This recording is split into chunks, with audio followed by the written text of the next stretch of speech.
قابل صد احترام حضرات شائقین و شائقات سچا پیغام، السلام علیکم ورحمۃ اللہ وبرکاتہ۔ آج کی محفل میراث النبی کے نورانی پروگرام میں آپ کا استقبال ہے۔ اہلا و سہلا مرحبا۔ ہم آپ تمام حضرات و مستورات کا خیر مقدم کرتے۔ محترم حضرات و خواتین، تعلیم کا آغاز ہو رہا ہے۔ سب سے پہلے آداب تعلیم کا لحاظ کرتے ہوئے تعلیم کی طرف متوجہ ہو جائیں۔ پورے دھیان سے سننا، عمل کی نیت سے سننا اور تبلیغ کی نیت سے سننا، یعنی سنی ہوئی باتیں دوسروں تک پہنچانے کے جذبے سے سننا چند خاص آداب تعلیم ہیں۔ امید ہے کہ آپ حضرات ان آداب کا ضرور خیال رکھیں گے۔ جزاکم اللہ۔ بسم اللہ الرحمن الرحیم۔ حضرت انس رضی اللہ عنہ رسول اللہ صلی اللہ علیہ وسلم کا ارشاد نقل کرتے ہیں، جو شخص دنیا سے اس حال میں رخصت ہوا کہ وہ اللہ تعالیٰ کے لیے مخلص تھا، جو اکیلے ہیں، جن کا کوئی شریک نہیں ہے، اور اپنی زندگی میں نماز قائم کرتا رہا، اور اگر صاحب مال تھا تو زکوٰۃ دیتا رہا، تو وہ شخص اس حال میں رخصت ہوا کہ اللہ تعالیٰ اس سے راضی تھے۔ اللہ تعالیٰ کے لیے مخلص ہونے سے مراد یہ ہے کہ دل سے فرما برداری اختیار کی ہو۔ حضرت ابو ذر رضی اللہ عنہ سے روایت ہے کہ رسول اکرم صلی اللہ علیہ وسلم نے ارشاد فرمایا، یقیناً وہ شخص کامیاب ہو گیا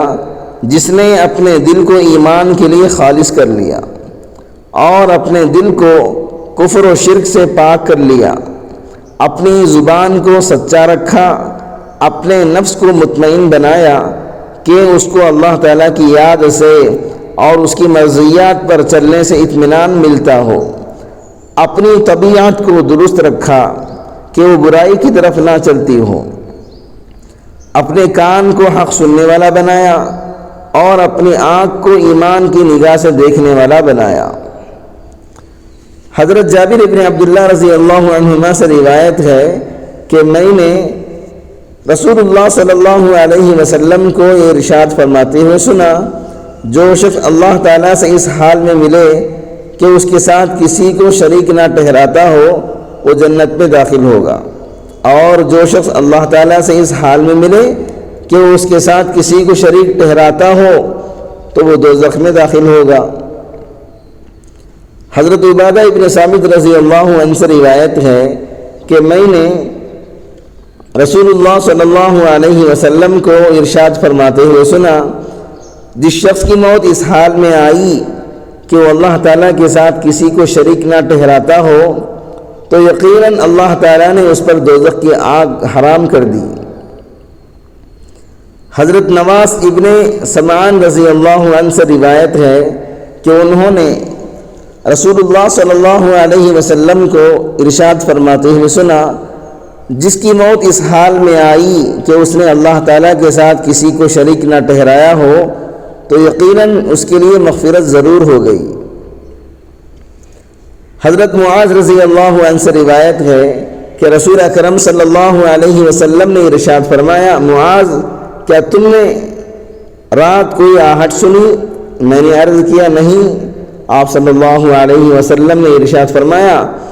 میرے پاس میرے رب کی طرف سے ایک فرشتہ آیا، اس نے مجھے یہ خوشخبری دی کہ میری امت میں سے جس شخص کی موت اس حال میں آئے کہ وہ اللہ تعالیٰ کے ساتھ کسی کو شریک نہ ٹھہراتا ہو، وہ جنت میں داخل ہوگا۔ میں نے عرض کیا، اے اللہ کے رسول، کیا میں لوگوں کے پاس جا کر یہ خوشخبری نہ سنا دوں؟ آپ صلی اللہ علیہ وسلم نے ارشاد فرمایا، انہیں اپنے حال پر رہنے دو تاکہ اعمال کے راستے میں ایک دوسرے سے آگے بڑھتے رہیں۔ حضرت معاذ ابن جبل رضی اللہ عنہ سے روایت ہے کہ رسول اکرم صلی اللہ علیہ وسلم نے ارشاد فرمایا، معاذ، تم جانتے ہو کہ بندوں پر اللہ تعالیٰ کا کیا حق ہے اور اللہ تعالیٰ پر بندوں کا کیا حق ہے؟ میں نے عرض کیا، اللہ تعالیٰ اور اس کے رسول زیادہ جانتے ہیں۔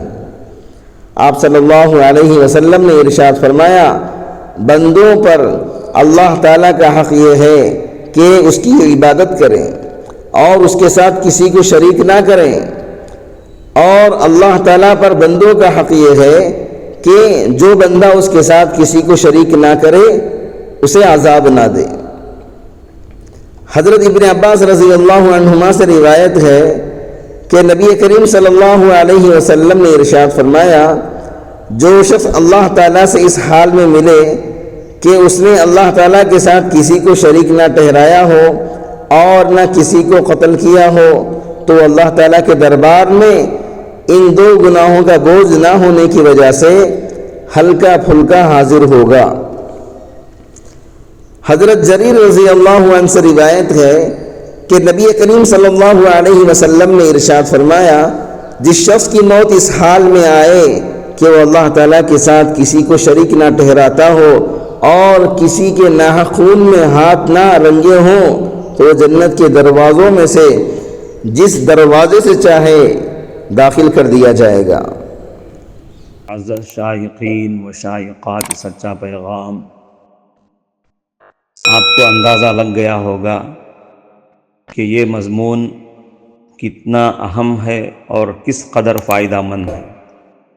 کم سے کم درجے میں سوشل میڈیا کے ذریعے سے بھی ہم اس کو زیادہ سے زیادہ شیئر کریں گے تو دعوت کے فریضے کی کوششوں میں ہم بھی